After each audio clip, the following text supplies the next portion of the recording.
Eu sou formado pela Universidade Federal de Ouro Preto e formado em oftalmologia e também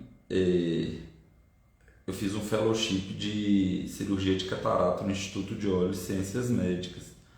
Então eu tenho essa formação grande na instituição. Depois eu fiz um fellowship de cirurgia refrativa e ceratocone na Santa Casa de Misericórdia daqui de BH. E é isso, né? Então eu pude rodar bastante aqui em BH. Eu fiz alguns cursos de cirurgia na Unifesp, eu fiquei um tempo na Unifesp, depois eu fui para o Sírio-Libanês. Eu fiz o curso do Dr. Newton Cara lá, fui para Harvard uma época lá, eu fiz com o pessoal nos Estados Unidos um curso nessa área de catarata. E eu fui preceptor cirúrgico no Hospital das Clínicas, aqui no HC, né, no São Geraldo.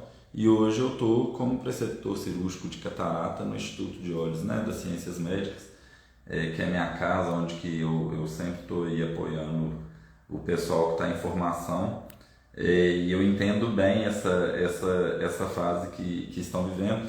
Então, assim, se puder ressaltar que os três momentos aqui iniciais dessa conversa, né, de fato seriam mais importantes para a retenção. Se vocês reterem isso, depois pode até passar normalmente aí, porque as demais coisas não são tão...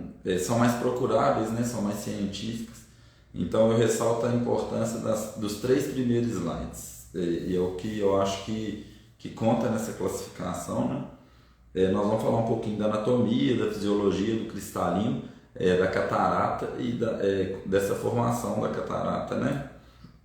Eu sou cirurgião de catarata, então aqui a cirurgia de catarata é essa cirurgia bastante complexa, que a gente, né, usa as duas mãos, já é prática do médico oftalmologista que está iniciando, conhece, escuta, tem que escutar a máquina, cada aparelho diferente que você vai operar, a ótica do microscópio faz a diferença, então você está focado aqui com os dois olhos, os dois pés, né? Essa daqui é a foto com a Sabrina, né, no Hospital das Clínicas, na época de preceptoria.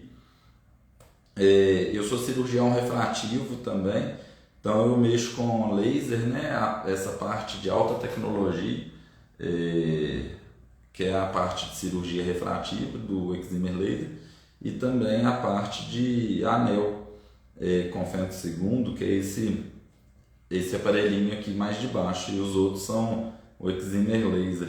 E aí a gente já vem acumulando aí uma série de casos, né, ao longo do tempo, é bastante legal.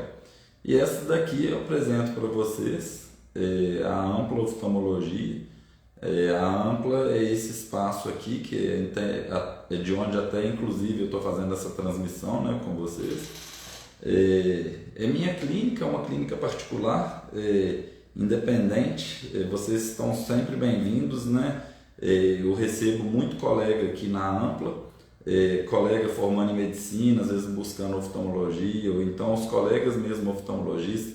Aqui a gente mexe com lente de contato, eu tenho todas as lentes de contato, cirurgia refrativa, cirurgia de catarata e ceratocone, que é o foco aqui na ampla oftalmologia. Então tá as portas abertas, só procurar meu nome nas redes sociais. Se digitar no Google me encontra, em qualquer lugar, no meu Instagram, em qualquer lugar me encontra aí, só digitar meu nome e estão todos bem-vindos, porque a gente sabe aí como é que é essa vida no dia a dia aí, na prática e na parte educacional também. Então, assim, sempre eu gosto de falar assim, que tem os três sinais vitais em oftalmologia, os três sinais vitais do olho humano, que é a visão, a pupila e a pressão intraocular. Então, assim, isso daí é uma coisa que eu guio no meu exame oftalmológico, eu chamo muita atenção, independente do que for, né, catarata, seja, por exemplo, uma hiposfagma, que é aquele sangramento subconjuntival que pode ter na emergência. Geralmente a visão está preservada, a pupila, o movimento da pupila não tem nenhuma alteração, não tem alteração de pressão intraocular, então nada disso chama a característica para um caso de gravidade. Agora, se já tem uma uveíte, uma inflamação intraocular, já vai ter uma alteração de pupila, talvez uma alteração de pressão. Então, em qualquer abordagem oftalmológica, é de suma importância a avaliação desses três fatores. Parece simples, até parece óbvio, mas de forma alguma é.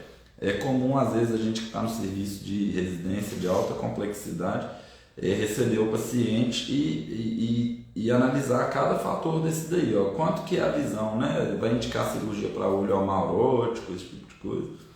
Mas na classificação da catarata, quantificar essa visão, o ganho de visão, se não tem nenhuma outro acometimento ocular que justifique essa baixa de visão, né?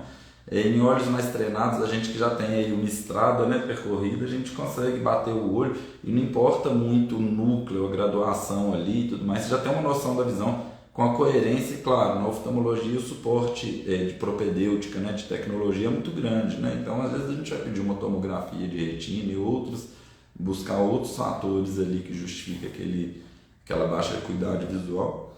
E um fator muito importante é a análise da pupila. A análise da pupila é fundamental. A pupila dinâmica, né? Às vezes a pessoa tem a pupila pequenininha e ela vai ter uma profundidade de foco maior. Essa análise no pré-operatório, até mesmo na indicação do tipo de lente que a gente vai usar, é de suma importância, né? O tamanho da pupila muitas vezes vai determinar se aquela pessoa no pós-operatório de catarata ela vai ter boa visão para perto. A gente observa com aquelas lentes asféricas, né, no caso, na época do fellow, né, hoje não tem esse costume mais de implante desse tipo de lente, mas a gente percebia uma boa qualidade de visão em quem tinha pupila pequena, né, enxergava de perto e a pessoa ficava bastante independente mesmo de óculos no pós-operatório. Mas aqui no caso da classificação da catarata de risco, o exame da pupila é super importante, até para o clínico geral, para a população em comum. Você vai lá observar se aquela pessoa morreu ou ela está numa situação... É a pupila, né? Pupila reativa à luz, pupila reativa à inflamação, pupila aderida, né? Pupila pós-uveítica, isso daí... Uma pupila que não dilata bem, isso daí vai mudar muito a forma como a gente vai conduzir. Então, a descrição pelo médico, esse exame detalhado da pupila tem que estar no radar, entendeu? Em todos os casos, você fez essa checagem, passou por essa lista de checagem, e a pupila ganha essa importância, esse exame da pupila. Às vezes a gente observa que ela é negligenciada em certa maneira. E para a cirurgia de catarata, para a classificação, né, na parte onde que a gente não está falando da classificação estritamente da graduação da catarata, né, mas dos fatores de risco, o que é importante da gente analisar. E pressão intraocular, né, sobretudo nas cataratas, onde que tem alteração ali aguda da pressão, né, e com certeza a urgência e o tratamento correto vão fazer total diferença na condução do caso. Então aqui é muito importante, essas imagens aqui representam o ângulo, né, a câmara anterior do olho. É muito importante essa classificação de como que está essa câmera. Então, com a experiência, a gente faz aquele corte da lâmpada de fenda, o Van Herrick, né? A análise de quanto que esse ângulo é aberto, e a gente tem uma noção já prática muito, muito grande. E é importante treinar o olho para essa análise, porque, claro, né, a gonioscopia seria o exame de padrão ouro, onde que a gente, com essa lente de 3 espelhos aqui, a gente consegue, né, fazer a análise do ângulo, quanto que esse cristalino ele está em aposição, né? Acontece casos em altíssimas pressões. Eu tive um caso na minha família, do meu tio que me ligou no feriado do 12 de outubro do ano passado, e assim, era feriado, né? Família do interior e tudo mais, e ele me ligou super preocupado que a pressão do olho estava, que a dor, né? Acordou com aquele olho muito dolorido.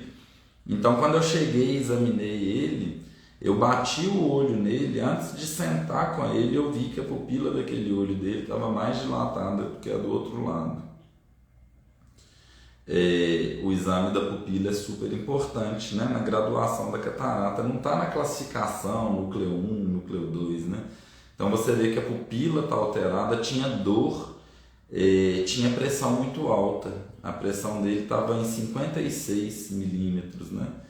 E no exame na lâmpada de fenda ele tinha feito um glaucoma agudo por uma posição do cristalino. Ele tinha no início da pandemia a indicação da cirurgia de catarata com um núcleo de densidade número 2, já tinha uma propensão, né, de glaucoma, tinha feito uma trabeculectomia, aliás, tinha feito miridectomia, né, tinha feito um furinho na íris já para prevenir a oclusão do ângulo com laser, com YAG laser, e só que esse olho ele não estava pérvio e a iridotomia, e ele fez uma crise aguda por uma catarata que ele não operou na pandemia, e eu observei isso muito aqui na prática clínica, catarata que ficou muito avançada durante o período da pandemia, que a pessoa adia mais um mês, é eletiva, no momento que der a gente opera e bum, fechou o ângulo. Então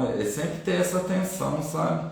E aqui eu chamo a atenção para câmeras estreitas que vão eventualmente demandar um uso de um visco especial ou de um cuidado especial. Então é um exame de suma importância que muitas vezes não é discutido, né, como classificação de cataratas e tudo mais. Esse último desenho aqui representa a zônula, né? E lembrar que essa região zonular, porque é região de ação de ter também problema, de ter que ser examinado, não poder ser negligenciado. Por exemplo, síndrome de pseudoesfoliação, síndrome de Marfan, algumas síndromes de doença de colágeno. Então, várias coisas sistêmicas podem ter acometimento nessa região. E é muito importante o médico estar atento a esse exame. Aqui eu chamo a atenção essas duas situações, né? São 4 imagens, mas são 2 situações. As 2 superiores são a catarata polar posterior, né? É mais comum catarata congênita. Ela é muito ambliogênica, né? Causa muita ambliopia. Então a gente muitas vezes tem que indicar essa cirurgia precocemente. É uma cirurgia majoritariamente do paciente jovem. Alguns conseguem levar a grandes idades, a idades mais avançadas, mas vão ter que fazer. E ela tem uma importância de ser identificada, não poder passar ali batido no exame oftalmológico, porque existe uma chance muito grande de acometimento na cápsula posterior do cristalino. Aliás, a maioria tem acometimento. Eu já tive caso que quando eu passei a hidrodissecção, quando eu passei a hidrodelineação e quando eu retirei, a gente não pode fazer o cuidado ali, né, do cirurgião estar atento, do médico que está fazendo a avaliação, ali na equipe, o médico da equipe, que ainda não é o médico cirurgião que compõe a equipe, tem que estar muito atento, porque o cirurgião tem que entrar atento. A gente faz uma hidrodelineação, né, que é a separação da camada do córtex do epinúcleo, né, do núcleo, e a gente trabalha ali, depois tira aquele epinúcleo e muitas vezes essa cápsula ela rompe-se naturalmente.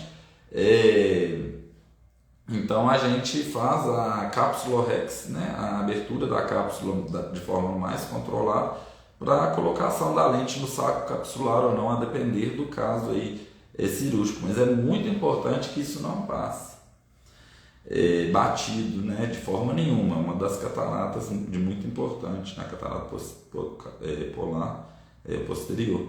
E aqui são 2 espectros de condições muito semelhantes, né? Eu chamo a atenção aqui na borda pupilar desse desenho aqui inferior, né? O aspecto em cinzas de cigarro, isso daí é característico em síndromes de pseudoesfoliação. Então, se tem pigmento lá no ângulo, aí uma gonioscopia, né, a importância que ela tem, pelo menos quando o caso é absolutamente normal, esses achados não são comuns, mas em caso de esfoliação, e se você está com dúvida, a gonioscopia vai te dar informação, vai ter muito pigmento na córnea, né? e aqui do outro lado na cápsula anterior do cristalino. Então tudo isso daqui chama uma atenção, né? De pedir o paciente para fazer a movimentação ocular vigorosa, de você fazer os exames, né? Para poder ver se não tem nenhuma diálise, não tem nenhuma desinserção zonular, porque o material usado, né? Os segmentos de tensor capsular, de tensor capsular com a fixação escleral e tudo isso daí tem que ser, às vezes, um caso que dilata bem, que tem uma câmera de tamanho bom e que esses pequenos detalhes não podem passar e que se passam mudam muito, né? E aqui, ó, é a característica, né, do cristalino. O cristalino a gente faz a análise, né, para classificar ele sempre na lâmpada de fenda. Então a gente faz esse corte com a lâmpada de fenda e tem essa perspectiva, né, de fazer essa análise da anatomia dele, né? Então, para a gente classificar as cataratas, a gente faz essa análise com a lâmpada de fenda e consegue falar sobre o córtex anterior, o córtex posterior, o núcleo. Então daqui que vai saindo, a gente consegue analisar bem o equador, né? O paciente tem que estar sempre bem dilatado. E geralmente o núcleo central, né, o núcleo mais antigo, ele é um núcleo mais denso. Mas pensa, ele é uma região de maior oxidação. O cristalino, ele passa toda a luz que passa para dentro do nosso olho, passa pelo cristalino. Então ele vai oxidando e ele é de fibra mais antiga também, então ele fica mais amarelado, esse núcleo central, ele é mais denso. Nós que somos cirurgiões, né, a gente sente isso daí na caneta muito tranquilamente. É aqui que a gente vai graduar entre núcleo 1, 2, 3, né? E tão pouco importa assim, né? Mas a gente tem que analisar esses detalhes que eu chamei maior atenção. É claro que uma catarata nuclear grau 4 é totalmente diferente de uma 2, 3, mas às vezes eu vejo assim, classificação 2 para 3, eu não me atenho tanto a isso. Uma característica interessante do cristalino da gente é ele fazer o metabolismo por glicose. Olha, ele é muito vivo, a maioria das células não tem núcleo, é metabolicamente ativo, né? E ele não passa vaso sanguíneo. Então a solução para isso daí é difusão, né? A membrana da cápsula do cristalino, ela é semipermeável. Isso é uma característica dela que deve ser levada em consideração e permite a troca. Então ele tem um metabolismo por glicose. Inclusive os diabéticos que ficam com a glicose ali 300, fica constantemente alta a glicose, eles têm uma propensão maior à catarata. Geralmente dá catarata em idades mais jovens, por esse estresse oxidativo que tem grande ali na catarata. Outro detalhe também interessante é o uso de óculos escuros como uma prevenção, né? Da catarata, esse estresse mesmo da luz, né, do uso. Então todas as medidas anti-inflamatórias gerais assim, no intestino, alimentação saudável, atividades de redução de estresse metabólico no corpo como um todo, atua no metabolismo do cristalino, atua no envelhecimento menos precoce. Isso daí com certeza. E uma característica refracional dessa evolução do cristalino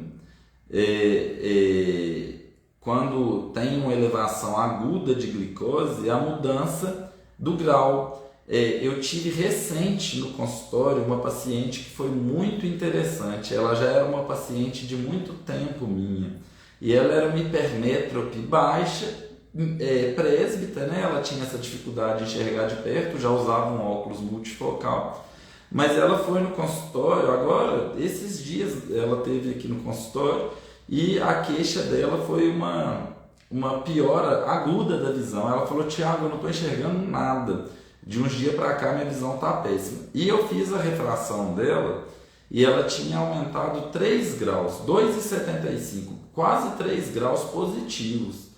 E foi muito interessante, porque como eu acompanho ela, isso não é um aumento compatível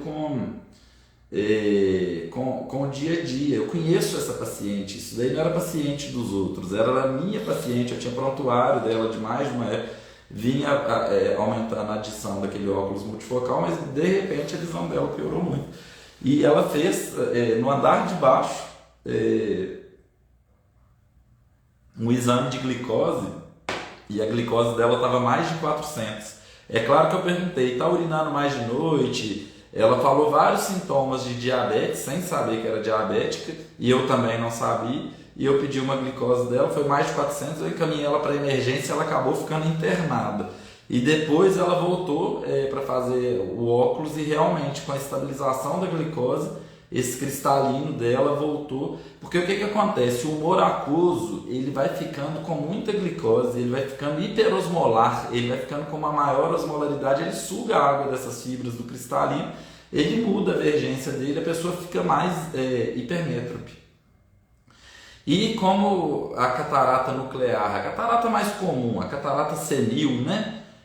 Toda catarata de opacificação do centro, vamos falar nuclear, que é a mais comum, mais tradicional, ele vai ficando, o cristalino vai ficando com uma maior vergência, ele vai ficando com maior, ele vai ficando hiperdenso, né? Então a pessoa perde o contraste, mas ela se torna míope. Eu tive outro paciente no consultório essa semana, que passou agora, que me falou exatamente essa coisa. Já também era um paciente meu que eu acompanhava, eu tinha documentado, e ele desenvolveu durante a pandemia uma catarata que já estava relatada assim, como aquela catarata que ainda tinha visão 20/20 no prontuário. No início da pandemia, ele ficou uns 2 anos e meio sem vir no consultório, e de repente ele estava lendo J2 para perto, super tranquilo. Ele falou: Thiago, eu tiro o óculos, eu estou lendo, mas a minha visão para dirigir de noite está péssima. O que aconteceu? O núcleo ficou muito opaco e ele ficou muito míope. Isso daí é uma mudança refracional que é inerente ao processo da esclerose nuclear, do processo de envelhecimento, da formação da catarata mesmo. Essa daqui são as disposições das fibras do cristalino. Ele tem exatamente isso daqui, ó, no núcleo fetal tem essa distribuição, e depois há a deposição de lamelas, mas o que eu chamo a atenção dos senhores para observar é que nas fibras equatoriais elas são mais alongadas do que as fibras anteriores do cristalino, do que as células, perdão. As células anterior são cuboides, elas nascem ali e depois elas migram para a periferia, ficam mais alongadas, e é ali que elas vão secretar as lamelas assim que o cristalino vai envelhecendo. Então isso daqui é uma característica que nos leva até a presbiopia. As fibras do cristalino, as fibras vão continuando a ser produzidas. Isso daí é inerente à genética humana, então não faz diferença entre raça, pessoas latinas, asiáticas. Essa diferenciação não tem diferença do código humano, que em torno dos 45, 50 anos de idade, 48, ele já vai ter produzido ali um certo número de fibras que vão deixando ele com menor complacência, ele vai ficando maior. Então o cristalino vai ficando maior. Por isso volto à importância daqueles 3 primeiros pontos da conversa. Ele pode ficar tão intumescente a ponto de não mais também só não permitir acomodação, como ficar volumoso e causar um problema maior. Essa daqui é a distribuição, né, do cristalino, uma visão mais 3D. Ele parece literalmente uma cebola. Como a gente que é cirurgião de catarata, com a mão já treinada, com milhares de casos operados, a gente às vezes consegue separar essas lamelas durante a cirurgia e consegue perceber justamente essa disposição como se fosse a cebola, e o nuclínio central ele é sempre mais durinho mesmo nessa catarata nuclear tradicional, porque ele é o núcleo mais antigo e ele é o núcleo mais estressado, né? Aqui eu vou chamar a atenção para alguns dados de medidas técnicas. O Conselho Brasileiro de Oftalmologia ele valoriza isso na pós-graduação de oftalmologia, ele valoriza esse tipo de conhecimento. Então fica aqui, mas são coisas pesquisáveis, né? O diâmetro frontal do cristalino é em torno de 9 a 10 milímetros, né? Para vocês terem ideia, a lente intraocular tem diâmetro de áptica a áptica, né? Em torno de 13 milímetros, algumas 13,5, e zona ótica de 6, 6,5, dependendo do modelo. E o cristalino normal tem isso daí. E o diâmetro anteroposterior, esse tipo de conhecimento é exigido decorado mesmo. Aqui tem um M a mais nesse milímetro. Ele é uma membrana semipermeável, né, permitindo a passagem de solutos, né, e ele é considerado uma membrana basal porque ele tem o colágeno tipo 4. Isso no pulmão, em outros tecidos humanos, por definição, né, é considerado uma membrana verdadeira, a cápsula do cristalino, porque ela é composta de colágeno tipo 4. E a face anterior dessa cápsula tem 14 micra, e a face posterior, né, a cápsula posterior, tem 4 micra. Então nós trabalhamos, micra é 10 a menos 6 metros, e nós cirurgiões de catarata trabalhamos com essa espessura, né, o saco capsular, na maioria das vezes a gente consegue a preservação dele, e o implante mais anatômico da lente intraocular, permitindo uma refração após a extração desse cristalino doente, após a retirada da catarata, uma refração muito estável e muito previsível no pós-operatório, né? Então, o conhecimento disso daqui. As fibras, elas vêm na cápsula anterior, depois migram. Na parte prática disso é que nós cirurgiões de catarata, durante uma execução de uma cirurgia de catarata, com bastante cuidado, a gente tem que fazer o polimento da cápsula anterior do cristalino.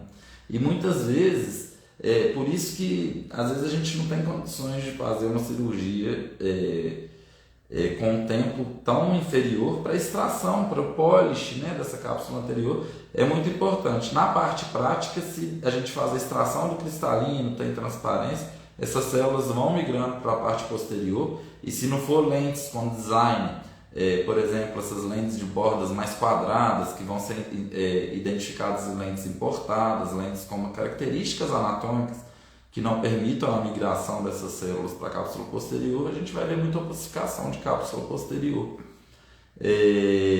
no pós-operatório. Então tem essas variações que a gente conhecer essa característica, né? Tem um capricho ali de fazer a aspiração dessas células da cápsula anterior do cristalino para evitar essa opacificação. A formação do cristalino nos remete a saber bem da embriologia, né? A gente tem o período embrionário e tem o período fetal. Essas classificações, elas são importantes cientificamente, né? Mas a gente sabe que na 4ª semana começa a formar a vesícula óptica, o folheto embrionário, né, e o embrião, depois que ele começa a sua diferenciação no período de embriogênese, isso daí é mais ou menos nessa época, que tem a fecundação do óvulo com o espermatozoide, e aquelas mórulas, aquele monte de célula ali indiferenciada, e aqui na 4ª semana já começa a diferenciação. Então a gente tem esses 3 folhetos, né? O ectoderma, a crista neural e o neuroectoderma. No ectoderma tem o ectoderma de superfície e o ectoderma neuronal. O cristalino, ele vem do ectoderma de superfície. E nós cirurgiões sabemos que tecidos de origem diferente produzem assim, na parte prática, né? Se você abrir uma cápsula do cristalino, você tem uma reação inflamatória naquele olho e tudo mais. E tem essa diferenciação aqui, isso daí para titulação em prova de titulação para oftalmologista é muito valorizado pelo Conselho Brasileiro de Oftalmologia. Esse tipo de conhecimento, que na 4ª semana é a fissura óptica, aqui demonstrando, né, que o olho é realmente em camadas, né, o corpo humano é realmente em camadas, né, os músculos são tirados em planos de dissecção, e aqui a formação da retina, né, e também a formação do cristalino, que aqui na 5ª semana começa com a fissura fetal, né, forma todo aquele tubo neural, vai formar a coluna do embrião, esse negocinho aqui bonitinho assim, né, sem forma, vai formar o ser humano. E aqui o cristalino forma-se todo, né? Então no período fetal da sétima semana para frente, a gente já tem o cristalino não mais primitivo e com a sua diferenciação, formando as fibras primárias, depois epitélio posterior, o núcleo embrionário do cristalino.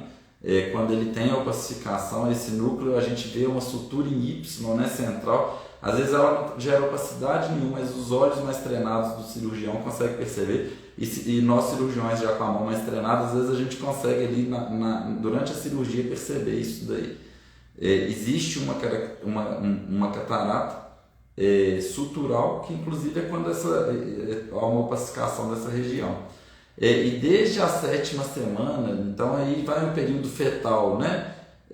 O bebê vai nascer aí com 40 semanas. Até a gente morrer, a gente vai formando fibras concêntricas no equador do cristalino, e a gente sabe que ali em torno dos 45 anos ele vai dar dificuldade para todo ser humano enxergar para perto, porque ele vai ficando duro, né?